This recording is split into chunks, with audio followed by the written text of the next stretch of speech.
Anaemia అంటే iron తక్కువ అని అనుకుంటున్నారా? కానీ చాలా రీజన్స్ ఉంటాయి. Hello everyone, I am doctor Susmita, consultant general physician. So అనీమియాకి 3 మెయిన్ కాజెస్ ఉంటాయి.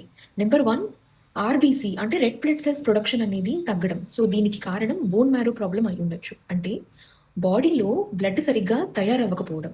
దీనికి మెయిన్ కారణాలు iron deficiency, B12 deficiency, folate deficiency, chronic diseases అంటే కిడ్నీ డిసీజ్, టీబీ, క్యాన్సర్ ఇలాంటివి ఏమైనా ఉన్నా, లేదంటే బోన్ మ్యారోలో ప్రాబ్లం ఉన్నా అంటే ప్లాస్టిక్ ఎనీమియా, లుకేమియా అనే క్యాన్సర్స్.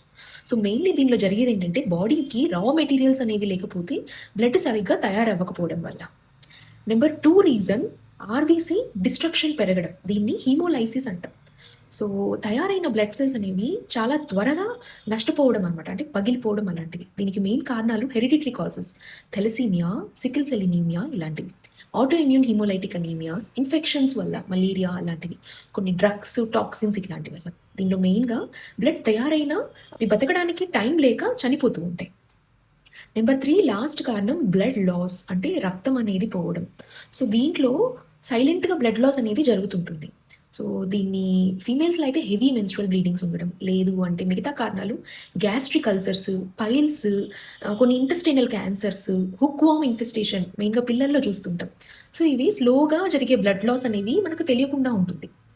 సో అనీమియా ట్రీట్మెంట్ అంటే జస్ట్ ఐరన్ టాబ్లెట్ వేసుకోవడం కాదు, కాజ్ ఏంటి అనేది కరెక్ట్గా తెలుసుకుని ట్రీట్ చేయడం.